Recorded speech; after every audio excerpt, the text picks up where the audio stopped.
कर परम पिता परमेश्वर मां सरस्वती से ये आज्ञा लेते हैं कि आज के दिन की शुरुआत ऐसी भव्य और दिव्य हो कि आने वाले जीवन में या आने वाला जो हमारा दिन है वो बहुत भव्यता से गुजरे।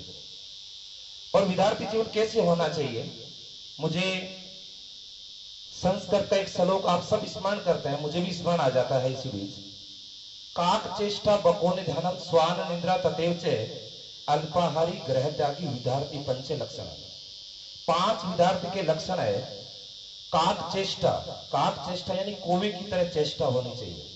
अब कोवे की तरह चेष्टा का मतलब क्या है कि जब भी आप कक्षा में उपस्थित हैं, प्रार्थना में उपस्थित हैं, जब भी आपको कुछ भी बताया जाए तो कोवे में देखी होगी आपने चेष्टा, घर के मुंडेर पर वो किस तरीके से बैठा रहता है और जैसे ही उसको अपने भोजन की पता लगता है वो किस तरीके से झपट्टा मार के पढ़ता है, वैसे ही आप विद्यार्थी लोगों को ज्ञान के लिए और जहां भी सीखना हो उसके लिए झपट्टा मार कर पढ़ना चाहिए। तो उसके लिए भी आपको अनुशासन और आत्म नियंत्रण चाहिए।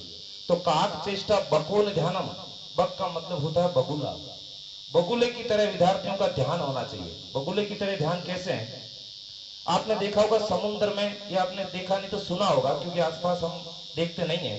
बगुला जब कहीं तट पर बैठा रहता है तो एक पैर पर बैठा रहता है, एक तपस्वी की तरह। उसके पैर बहुत पतले होते हैं, उस पतले पैरों में भी वो एक पैर पर इसलिए खड़ा रहता है कि समुद्र में कहीं हलचल नहीं हो या सागर में या पानी में हलचल नहीं हो। जैसे ही उसको मछली ऊपर आती हुई दिखती है वो झपट्टा मारकर मछली को पकड़ लेता है।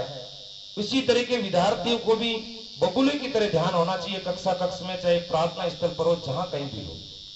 तो काक चेष्टा बकोन ध्यानम स्वान निंद्रा, स्वान यानी स्वान आप जानते हैं सब, हम कुत्ते को कहते हैं स्वान, स्वान निंद्रा। स्वान की तरह आपकी निंद्रा होनी चाहिए विद्यार्थी जीवन में। आप में छोटी सी आहट में आपको जाग जाना चाहिए। यहां जागने का मतलब नींद से नहीं है, यहां जागने का मतलब है कक्षा कक्ष में जब भी आपको आपके प्रिय विषय अध्यापक जब पढ़ा रहे हैं तब आपका ध्यान इस तरीके से उसकी तरफ होना चाहिए कि बहुत कम समय में आप अपनी निद्रा जगाकर उसको प्राप्त कर सकें।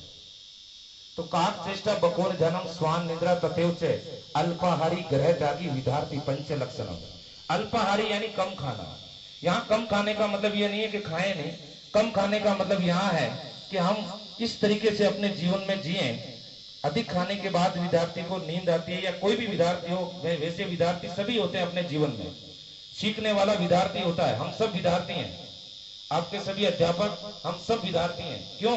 क्योंकि सीखने की उम्र नहीं होती, ताउम्र सीखता है। और अधिक सीखने के लिए या अधिक ज्ञान प्राप्त करने के लिए व्यक्ति को अल्पाहारी ग्रह त्यागी, ग्रह त्यागी का मतलब होता है घर की बातों से दूर रहना।